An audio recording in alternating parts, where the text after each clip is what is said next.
Good afternoon, everybody. Pigskin Pete here. Happy Friday to everybody. Man, I was in a good mood till about, I don't know, what is it, 5:07? Till about 7 minutes ago when I tried to go live. Pulled up my YouTube app, and everything was blank. Everything that I've had saved for months. Tried to go live, didn't work. So, I'm old school, man. I hate technology. If my remote doesn't work for my TV, I get pissed. And so you can imagine how the computer makes me feel. I get very irritated by that kind of thing. Anyway, I'm going to let it go. Take a couple deep breaths. And let it go. Because we're live now. And I see we have some people in the chat. First of all, I want to apologize again for the second week in a row. Had to do this call-in show stream a little bit earlier than normal. Normally, I don't like to do it till about 7:30, maybe 8 o'clock at night, something like that. But again, just like last week, I have something I have to do at that time. So I realize there's not going to be probably as many people stop in for this earlier stream as they do in the later ones. But I did not want to just cancel the stream altogether. So I really appreciate everybody that stopped in for this stream tonight, whether you're here now or you come, later in the stream, or you watch it later after it uploads. Sticking with the theme, I will do like I do it every week before I get into the chat and thank the people I need to thank, because I will forget. I have the memory of a cockroach. Catfish from the Volunteer Roadshow sponsors these call-in shows every single week. Could not do it without him. Big shout out to Catfish.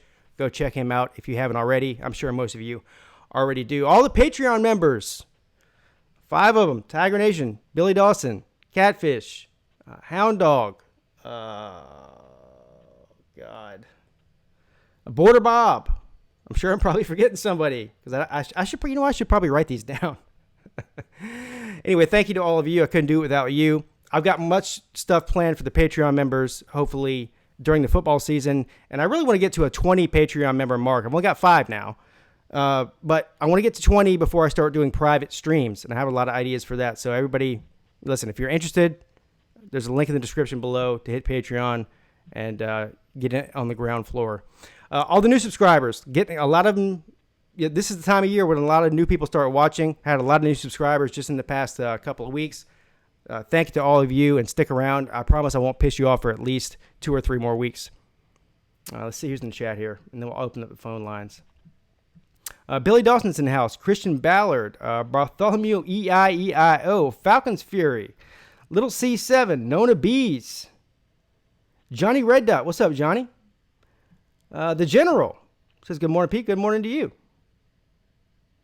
Hound Dog. What's up to you, sir? George, like always, is in the house.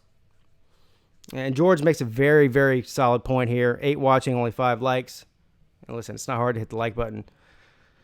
I hate asking for subscribers and likes, but you know what? I don't even know if I want to get into it. It's a long story.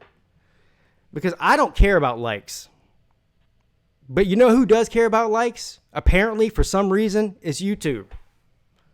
So thank you all for hitting the like, if you did. Let me see if anybody's on the line. I got a couple of calls on the line. Look at this. Blowing up already. All right, so I see I have a 629 number on. Whoever you are from the 629 area code, just wait 1 second. I'll get to you.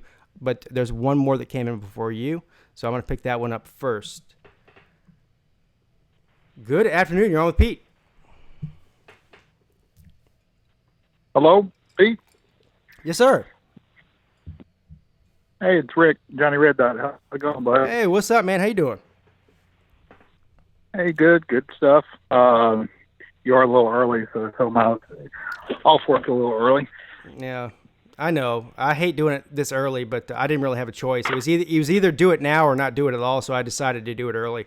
But thanks for stopping in, and obviously thanks for calling in as well. Oh, no. We're about 37 days away from college football season, and of course, everybody in Alabama is starting to turn the water a little bit. And yeah. But I had a question. It was a poll question on our radio station. Monday or Tuesday, and it was, what's the biggest play in Clemson football history? Oh. So what would you say to? Well, listen, I'm 38 years old, so Clemson football history goes back a long, long time, and I'm sure no matter what play I pick, I'm gonna have another person to come on here that says I'm 60 years old and that play doesn't mean crap, compared to what you're saying. So, but I can only go off of my lifetime. So, I think here's what I'm gonna do. The easy one to say would be the last play of the game during the 2016 national championship game against Alabama. That controversial play to some people to Hunter Renfrow for the winning touchdown between Deshaun Watson and Hunter Renfrow. That would be an easy one to pick, just because it was the winning play of the game, and that was the first national title that we won in 35 years. But I'm going to go back to 2013 at a game that I was actually at. And I wanted to I'm glad you brought this up because I was going to talk about this game for another reason, but you beat me to it. So the 4th and 16 play from Taj Boyd to DeAndre Hopkins to keep the game alive between Clemson and LSU in the Peach Bowl in 2013. That win over LSU that year, although it was just a meaningless bowl game, it wasn't for a national title or anything like that. That was the beginning of what you're seeing now with Clemson's success. So had they lost that game, I think I'm not going to say that Clemson would have fell off or anything, but I think that was a pivotal moment in this run that we're seeing with Dabo Swinney. So I'm going to use that 4th and 16 fourth down play as my answer.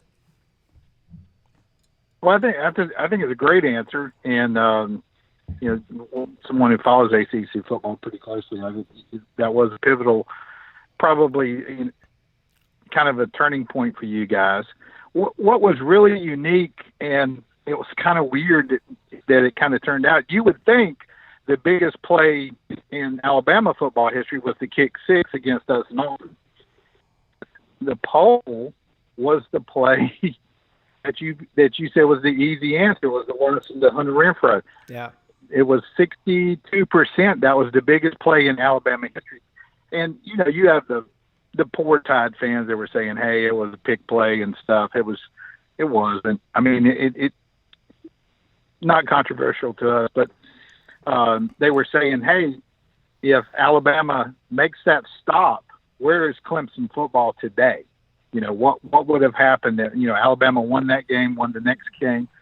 So I kind of agree. It was a big play for everyone. I don't think it was the biggest play in Alabama college football, but we get to see the kick 6, 100 times a day.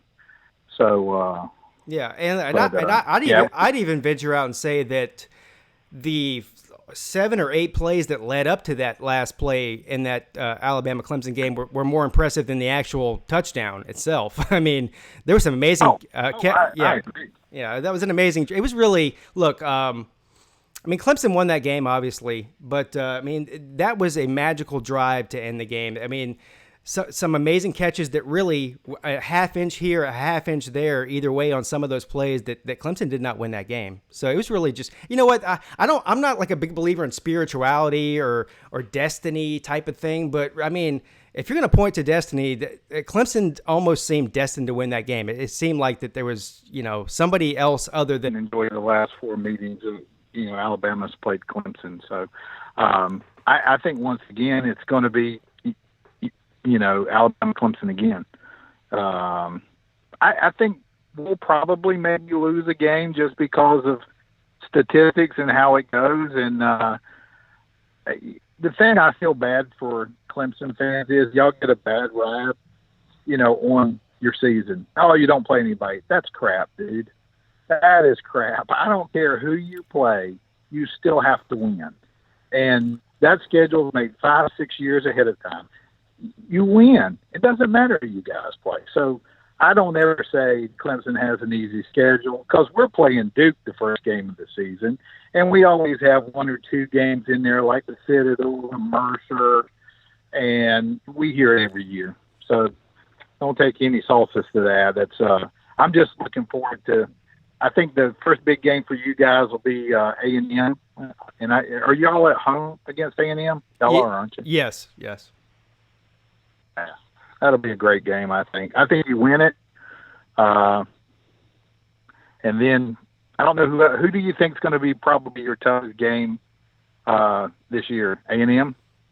I think A&M. I think that I think Syracuse would be tough too, except that the fact that they, Syracuse, the last couple of years have played Clemson close, but they had a baller at quarterback. He's gone now. Now I still believe that Dino Babers is going to have that team ready to play, and I think he's a vastly underrated coach in America. If you want to say he's underrated, I'm not sure he is underrated. I think a lot of people give him credit for what he's doing, but I just think that this year they're not it's hard to say rebuild year for Syracuse because almost every year for them is a rebuild year. But I just don't think that Clemson's really going to have a problem with Syracuse this year. But if I look at the rest of the schedule, man, I mean, I just don't see a loss. But I'm also not naive enough to think that there's not anybody on that schedule that can't catch Clemson slipping, whether it's North Carolina or Florida State or Syracuse or Boston College or Wake Forest or anybody. Or South Carolina at the end of the year. So I don't take it for granted. I do think Clemson will lose a game. Trying to pick where they'll lose it is, I really couldn't tell you. Outside of A&M, I think we should win the rest of them. Right. I think the White Armada State always plays you good at the Textile Bowl, but I think are y'all at State this year or are you at Clemson? I think we're at State this year. Hold on, I might be wrong about that. I don't know. That'll be a good game. I think y'all win, but I think it'll be a little bit closer game. I think State always kind of plays you really tough, but I think you'll win by 10 points or more. But it'll be a third quarter game. I think. I don't think it'll be. Maybe I don't know. You know how predictions are. No one can predict the future. But NC State always gives Clemson a tough time. However, if you said your wife went to NC State, is that right? Yeah, she graduated in '89. Okay, Yep. All right. So, I'm not a big fan of Dave Dorian's, and not because of the bull crap comments he makes about Clemson. That whole that laptop issue he brought up a couple years ago. That was just silly. I mean, I'm just saying, if you look at Dave Dorian's record against top 25 teams over the past 3 or 4 years, it's abysmal. It's one of the worst in the country. So I'm not a big believer in Dave Dorian as an on-the-field coach. He does recruit well. He does get good players in there, and he does actually hire some really good coordinators. So he's not a terrible head coach, but I think when it comes to the end-game play calling, that he leaves some stuff to be desired. All right. Well, I'll let you take some more callers. Hey, I love your show, man. I look forward to it when you come on, and you're doing a great job. I was kind of shocked at all the haters when I responded to all that hate response you get. I'm not accustomed to people getting all that hate mail, but you do a great job, and I'm looking forward to us playing you guys again. And I'm ready for college football. All right, thanks, Johnny. I really appreciate the call. Thank you, man. I'll see you next time. All right, see you, Pete. All right, bye. All right, this guy's been holding for a while now, so I'm gonna go ahead and pick his call up here. Good afternoon. You're on with Pete. Hey, Pete, it's the General. How are you doing today, my ACC friend? I'm amazing and fantastic. Thank you for asking. How are you doing? I'm doing good. It's been a great week so far, but I wanted to get your opinion on this. I've been looking at this game on our schedule for a while. When I first saw it this year, I honestly was a little worried about it, and I still am today. The more I look at it, the more concerned I get for Tennessee. It's Tennessee versus BYU.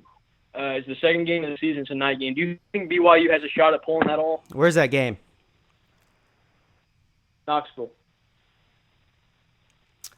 I mean, yeah, they have a shot. Listen, what week is that? You think they'll pull it off?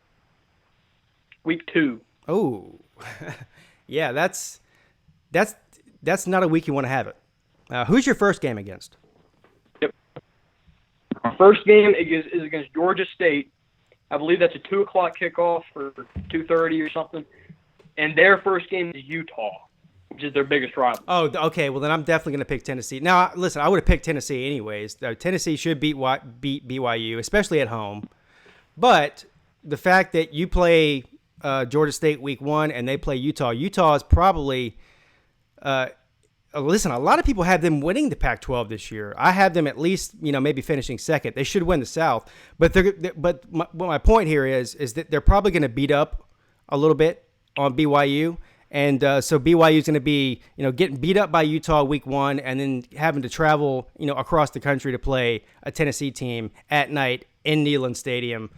So that all those factors definitely favor Tennessee in that game. But you can't look past them. But I still think Tennessee should win that game by 2 or 3 touchdowns. Oh, you're going out there because most Tennessee fans don't think that's going to happen. Look, here's the thing with BYU. Catfish, I really hope he's not watching right now because he would kill me if he knew I was saying this. But BYU is a team that is built to beat Tennessee. They're built like a team that can beat Tennessee. Look at the teams that beat Tennessee last year. Missouri, West Virginia, those are all teams with great offenses, not great defenses, that are able to put a lot of points on the board. They lose a lot on the offensive line, but they're still capable of putting up a lot of points on the board. They got a returning quarterback that's really good. He did really great in their bowl game. Their offense is known for scoring a lot, and that just terrifies me. I told Catfish right before we played Missouri last year, this is not a good matchup for us just because of how much they can score and, how shaky our offense is. Now, our offense is going to get better this year, but it just concerns me that BYU is built a lot like a Missouri, the team that can really beat Tennessee.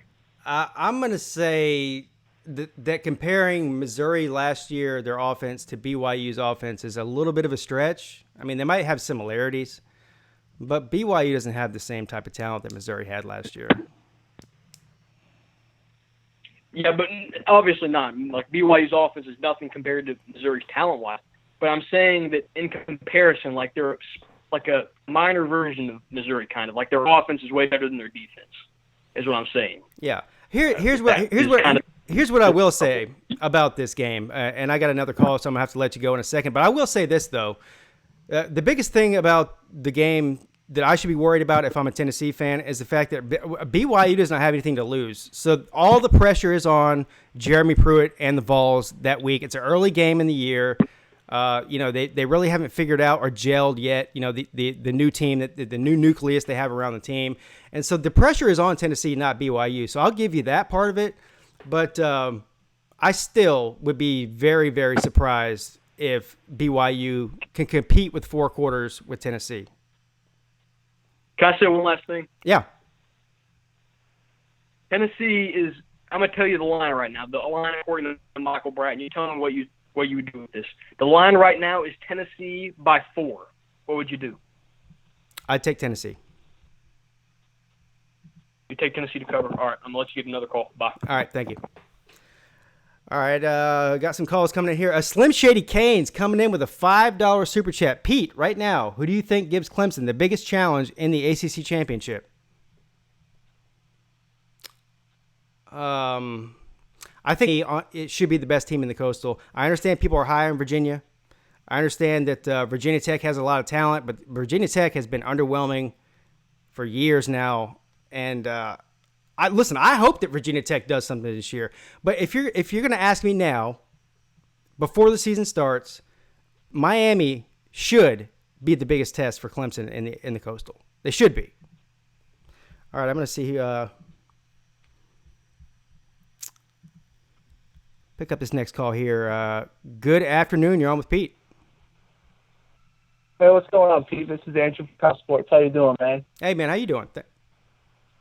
I'm doing great, man. So, Mike, I have a question here. So, what my thing is, when Clemson beat Alabama for the 2016-17 national championship, it was a lot closer game. But the thing is, they beat a lot more tougher opponents, but they're a lot closer games. Whereas in 2018, they were destroying people and then destroyed Alabama, but now no one's giving them the respect. And I'm just curious to what you would say. Why is that? Because I think it's honestly ridiculous.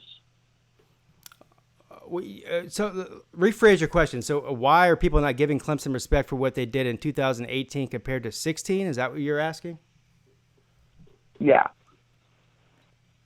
You know what? I don't really even know if that's necessarily the case. I think that if you go on Twitter and Facebook and all over social media, you're feeling like you're getting a lot more pushback in 2018 season compared to the 2016 season.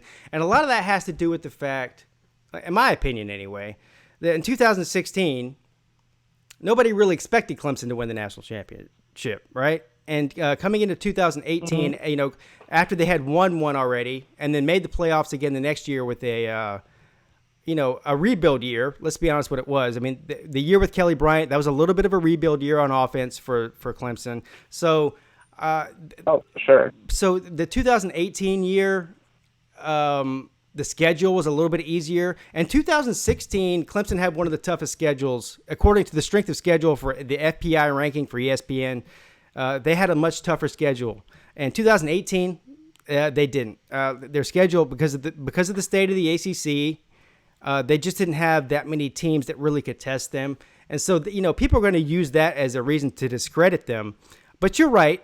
They didn't just go out there and beat every team on the schedule. 10 out of the 12 teams they played, they beat by 3 and 4 touchdowns. So they destroyed everybody they played. They destroyed Notre Dame, and then, of course, they destroyed Alabama. I guess the best answer that I could give you for this is that following that game against Alabama, whenever you're at the top of the college football world and you have not just met Alabama as a premier program, but you've equaled them. Some would say surpassed them. I'm not ready to say that yet. And so the more you win and the better your program looks and the better the projections are for the coming years, the more hate you're going to get. So I think it's really just, a lot of hate, jealousy type hate. I think you're 100% right on the hate part as well when you get to the top. But I think it's just also crazy when you look at how far the ACC fell in just 2 years' time. You look now, Florida State is in dismantle. Louisville didn't even make a bowl game year after almost what people were saying would potentially make the playoff. Shoot. I can't even figure out who else. Pittsburgh, has gone down a little bit. Miami's gone down some. It's just crazy to think how much the ACC changed in just 2 years. A lot of people were saying the ACC was giving the SEC a run for its money a couple of years ago, and now you go to now. It's just like it's back to the old ACC, the good old cupcake conference, same old, same old. Well, look.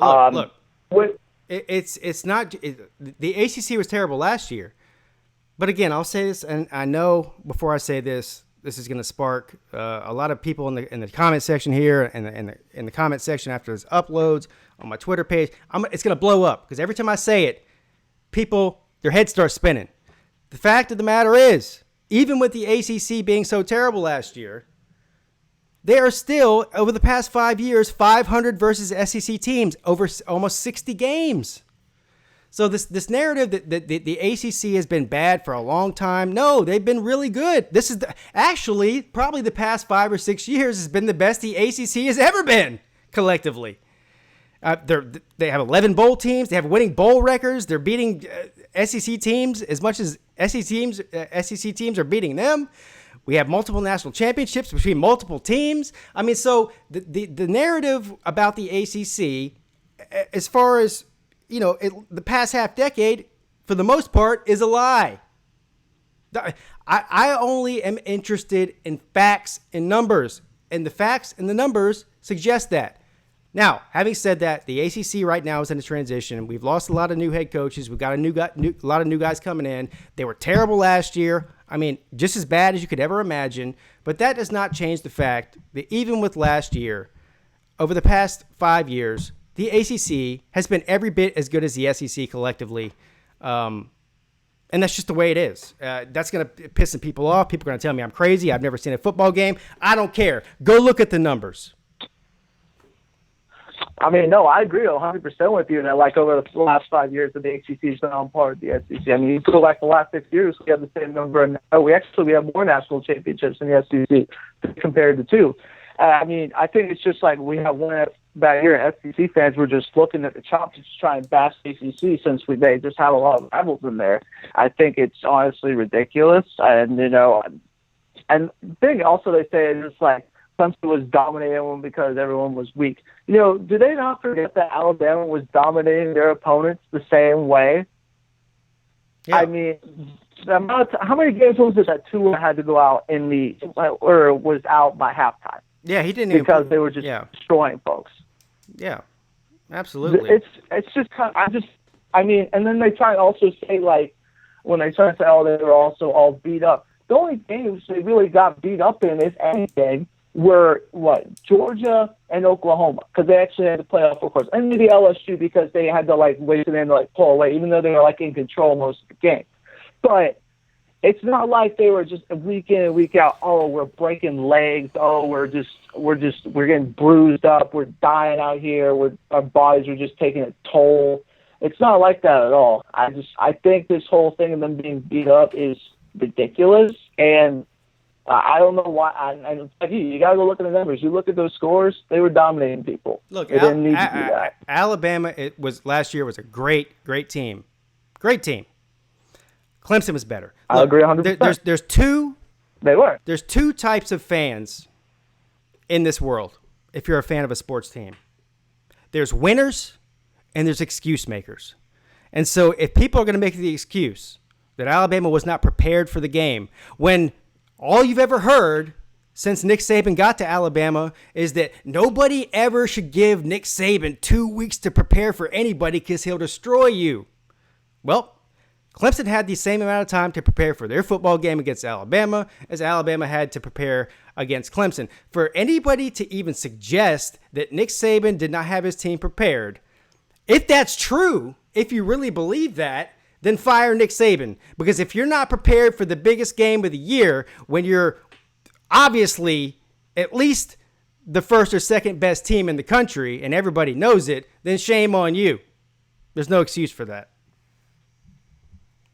Not only that, he's also arguably the greatest coach of all time. So, and being there before he would be prepared, and the fact that even their players saying, "Oh, we weren't prepared," that's just kind of a slap to the face to Nick Saban, and just basically it makes it sound like they're kind of ungrateful for what he's done for them and what he has also helped them with a lot of them with their NFL careers, giving them a good high draft pick in the NFL. Yeah. So the excuses do need to stop though with this. I'm ready for the new season. It's kind of funny how an SEC media is. I don't know if you watched that at all. I think Clemson was the biggest talk at SEC media. Is as sad as that is. We're living rent free in the SEC homers' heads. Well, the next one. All right, sorry, man. Have a good day, man. All right. Good afternoon. You're on with Pete.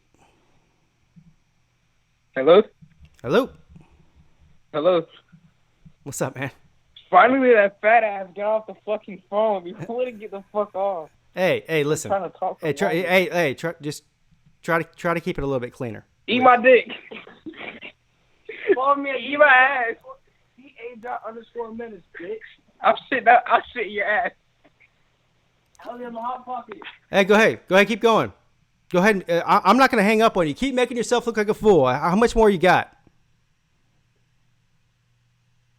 Oh, he hung up, huh? You hang up?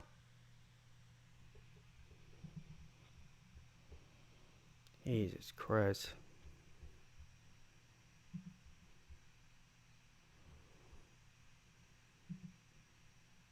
You hear him talking to his girlfriend in the background, too? They thought that was funny together, didn't they?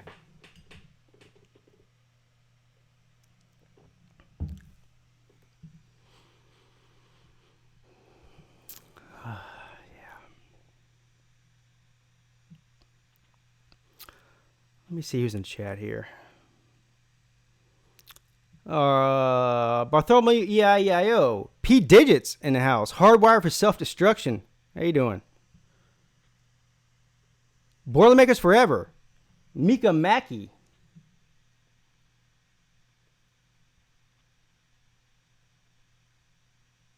Country Tiger. YFB Sean. New caller. Yeah, you saw how that worked out. Picked up that new caller. How'd that work out for you?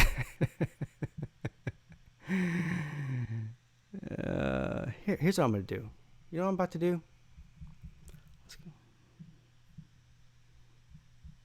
Oh, I was about to call that guy back, but I got some more calls here. Good afternoon. You're on with Pete.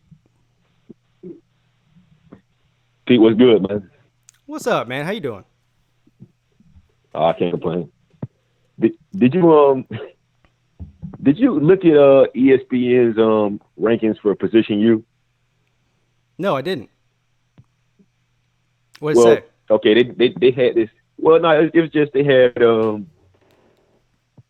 allegedly it was the last 20 years of players. It was supposed to be a combination of their college accolades mixed with the longevity and how they performed in the NFL. And I'm looking at this stuff, and I just don't get the list. I'm sorry, man. I mean, they had us as tight end U, which, I mean, I really don't think that's debatable. But the fact that they had the Gators close to the top as DBU, and we talking about combination of NFL and how they translate. I'm sorry, we're talking about combination of college and how they translate to the NFL. I'm just sorry. I don't see how the Gators can really be in that discussion. I mean, what's your take on that? So where did you see this at? Is this like something that came out like on a publication that I can go look at it? Yeah, it's on the ESPN website. It's on the well, I don't think it's the front page anywhere, but it was the first page of the NCAA page for football. But now it's probably on the lower threads. But it had position U. I think UFC was quarterback U. I think I don't remember if it was LSU or Ohio State that was number one as DBU. They had like top 5 or 6 at every position school-wise and stuff like that. I actually do remember seeing something about that Clemson was left out of wide receiver U for the top 5 or 10 or something like that, and that was obviously ridiculous. Okay, exactly now. And are we talking about? Yeah. They said it was supposed to be for the past 20 years, but when they ranked Florida State on their quarterback U, I forgot what they had him as, second or third. They brought up Chris Winkie. Now, Chris Winkie ain't played Chris Winkie at all in the last 20 years. Exactly. Oh my God. See, this is the reason. I mean, they weren't even. You know what I think, man, and I really, honestly, I have not seen that. I saw a tweet that said that Clemson, that the ESPN left Clemson out of wide receiver U or whatever, and I just, it was just like a caption. I didn't actually go read it. I need to go read it. I will go read it now, though. But here's what I think about ESPN and Fox Sports and the rest of these people. They really are trolling all of us. They think that, you know what it is? They think that whoever they hire, whether it's a former football player or some kind of professional analyst like Colin Cowherd or Paul Feinbaum or whoever it may be, knows more than the average college football fan. And I can guarantee you this. Listen, I'd be willing to bet my life savings on this. Everybody in this chat right now, how many people in this chat right now? 24 people in this chat. I bet 20 out of these 24 people in this chat right now know more about their teams and know more about the history of their college football team than Paul Feinbaum or any of these other bums on those channels and the people that are making those lists. I can guarantee it. Right, yeah. And the problem is guys like Feinbaum and and Kellerman and stuff like that. The problem isn't the guys that are there on game day. The problem is not Kirk Herbstreit and Chris Fowler and Gary Danielson. The problem is not those guys, but it's the guys like you said, the so-called pundits that we hear from throughout the course of the week. Yes, exactly. So, when I read stuff like that, in the day and age where we are, it's all about clicks. It's all about clickbait. It's all about views. When they put out lists like that, I have a feeling that that's just basically because, look, here's the way it goes, man. Those mediums are dying. I'm not saying that, I'm certainly not anybody that anybody cares about or knows about, except outside of who's watching and listening to me right now. But people like me in general that have a voice and who are actual real fans of the sport and actually tell the truth are starting to gain a bigger voice in media than people like the people that are making those lists.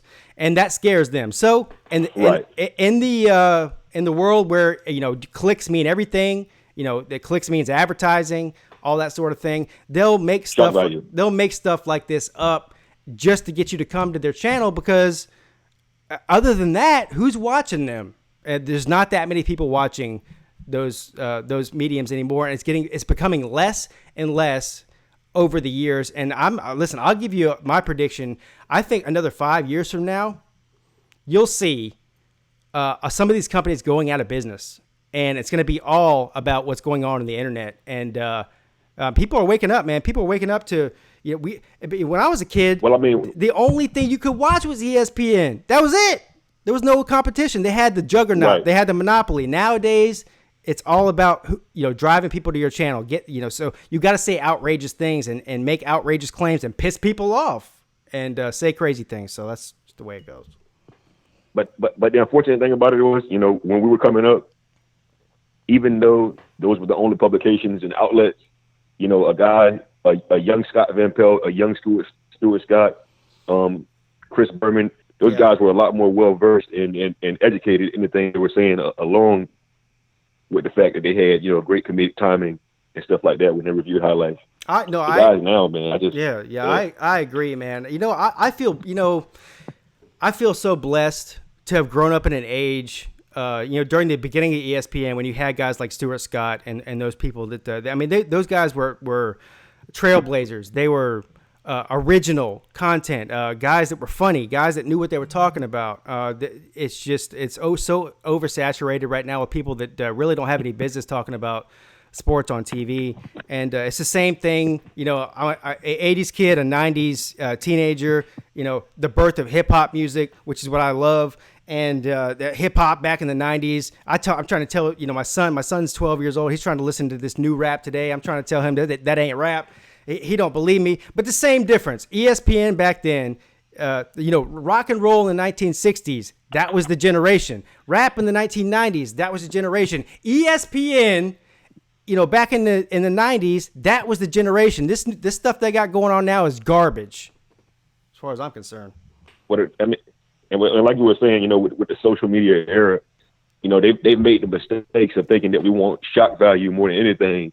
But the true, college football fans, not the guys that just tweet highlights that they see on SportsCenter and act like they watch every game. The true college football fans, NBA fans, whatever sport, what have you.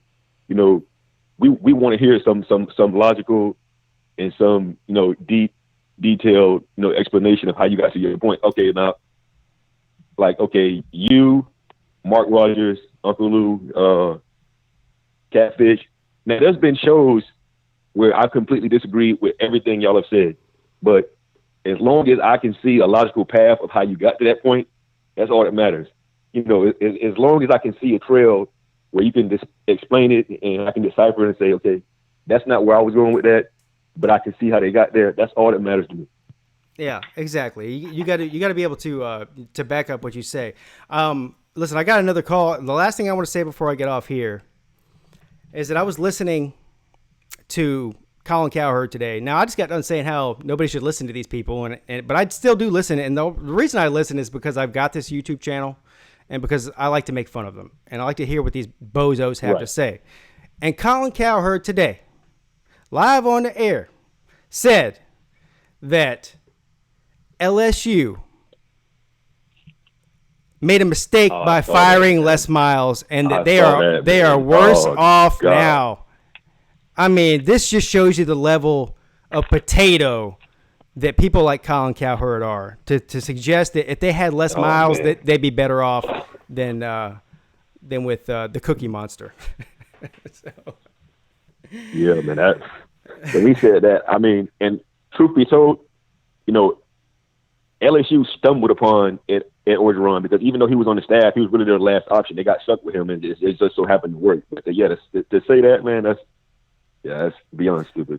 Well, but, listen, I'll be the first to admit that I thought Ed Orgeron was kind of a joke hire. I thought he was going to fall flat on his face, but if you look at what he's doing, he's winning as many games. And listen, he hasn't won a national title like Les Miles did, but he's winning as many games. He's beating, winning as many big bowl games, and he's recruiting just as good or better. And not to mention the biggest thing that Ed Orgeron is doing for LSU is something that Les Miles never did, and the reason he got fired. He's going out there and he's searching for offensive coordinators that fit the modern age of football, and so you got to give him respect for that. Oh yeah.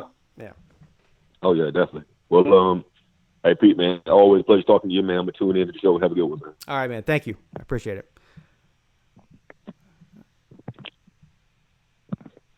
Good afternoon. You're on with Pete. Yo, what's the best college football team of 2018? Of 2018, it's the team that went 15-0 and won the national championship. Fuck it, which one? The Clemson Tigers. Oh. I fucked your mom at Dieta. Mendes. Fuck you. Fuck everything you do. Fuck your life. I hope you die. Is that it? Is that all you got?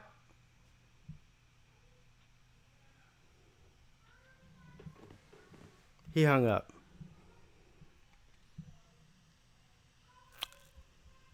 Let's call him back.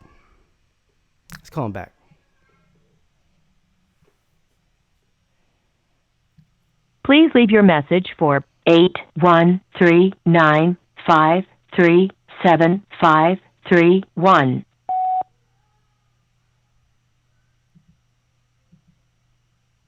Nothing has been recorded. Record your message after.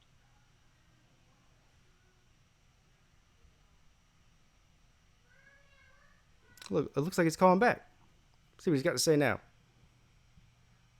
What's up? Hey, what's up, bitch? I love you. I know you do. I know you love me. Hey, your favorite flavor of Power Rated dick. Yeah, I know you love me. That's why you're wasting your time calling me. I hit golf balls into your mom's pussy with my dick, so fuck you. I put water balls up her pussy while I'm fucking her ass. Hey, what else do you do? I fuck your mom in the ass, there you kiss her. Yeah. Yeah. That is that it? Is that, you. what else you got? I know you love me, bitch. Eat my dick. Eat my dick. Hey, follow me at DA. I'm just playing. Yeah, follow me at DA Menace. I use my dick as a lasso. Pull your mom over. In the throat. Hey, can you rap? Do you know how to rap?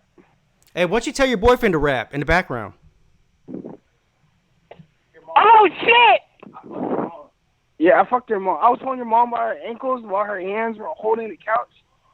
I was fucking her without her even touching the ground. All right. Don't even ask me why I entertained that. It's a bad idea.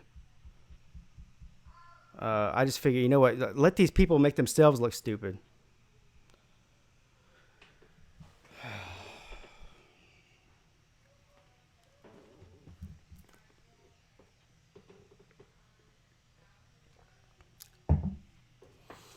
Listen, I apologize to anybody that had to listen to that.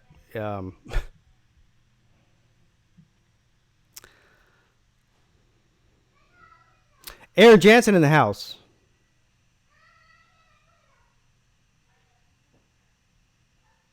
KOS Sports in the house. What's up, man? I haven't seen you in a while.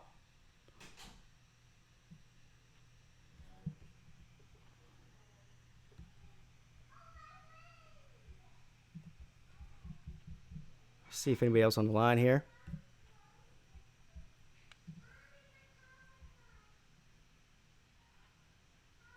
All right, I'm going to shut down the call-in studio here, and then I'll just answer some questions in the chat. We are sorry, but the show has ended. Goodbye. 5 minutes or so, 5 or 10 minutes, depending on how long, how interesting these questions are.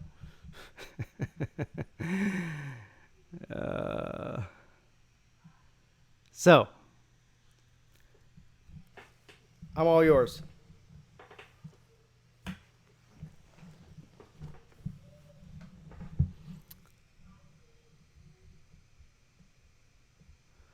KOS Sports says, I just called into the show. I didn't see you on there, man.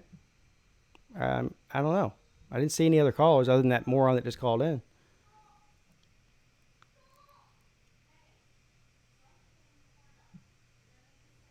That call is a perfect anti-drug ad. No, listen, that guy can't blame drugs on his idiocy. Believe me, I know a lot of people on drugs are 50 times smarter and funnier than him.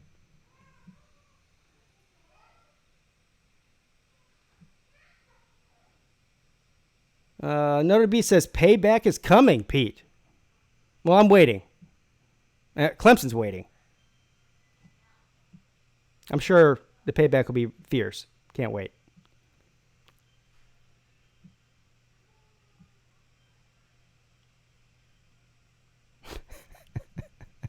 George says Florida has to be the underdog versus Georgia this year.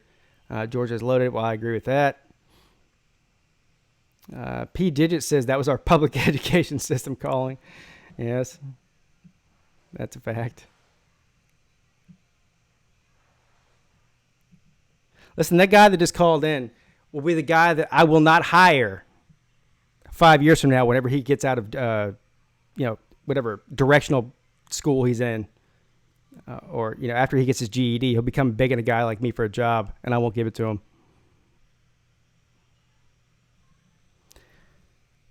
I've heard several people say to give Florida a chance to upset Georgia. Guess I don't trust Florida just yet.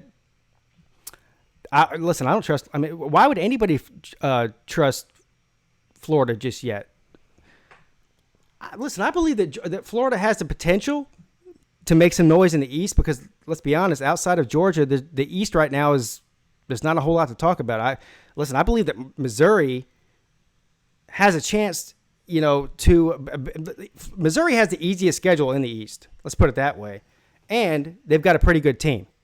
So Missouri this year, listen, if you're Florida, you shouldn't be worried too much about Georgia. You should really be worried about Missouri this year. Missouri has a better chance to become in second place than Florida does. But I'm not saying that Florida's not on the right track. But Florida, the funny part about this is I'm going to use a quote from the state of Missouri to talk about Florida. Show me what you got before you start beating your chest.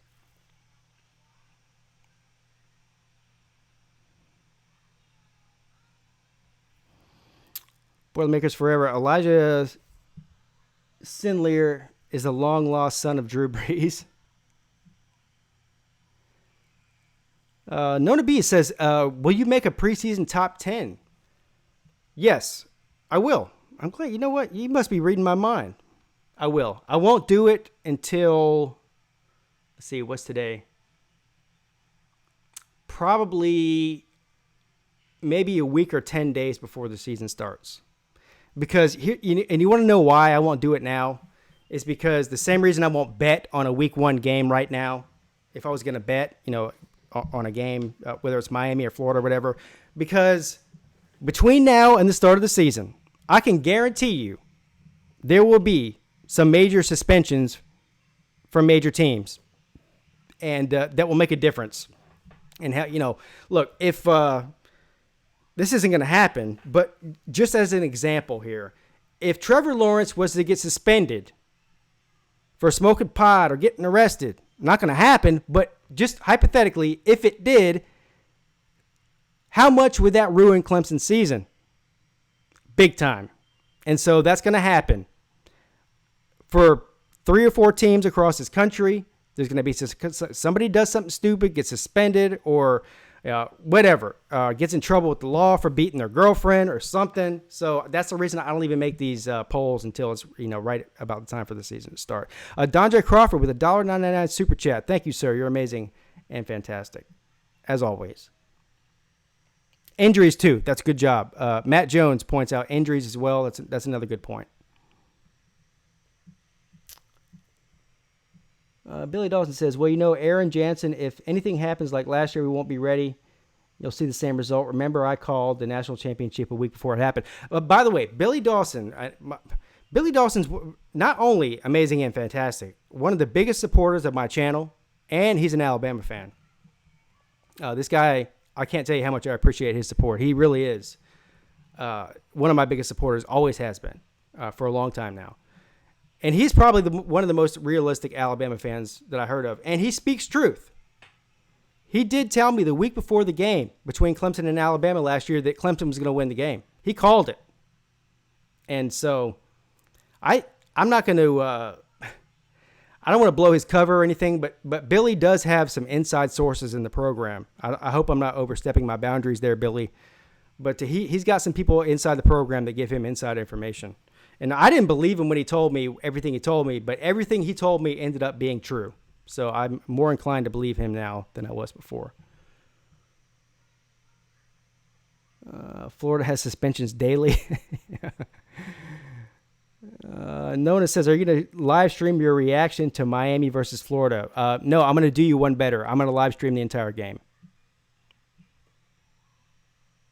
So yes.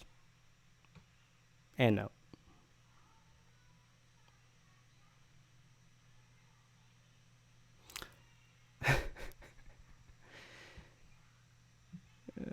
All right. All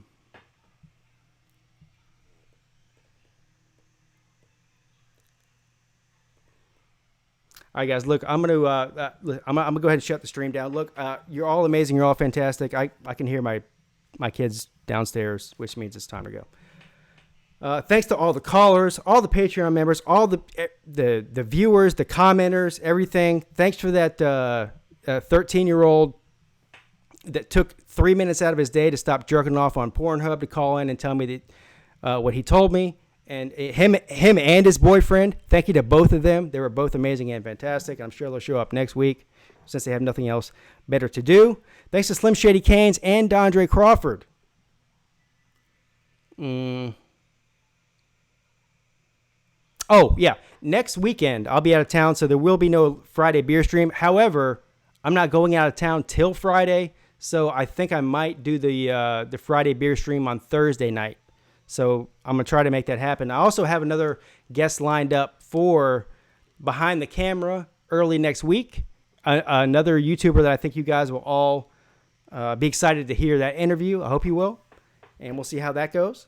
And I'm sure between now and the next time we see each other, I will post several videos that make myself look like a fool. And you'll all enjoy that. Thank you. All right, guys. I really appreciate it. Have a great weekend. Have a safe weekend as well. Pigskin Pete, checking out.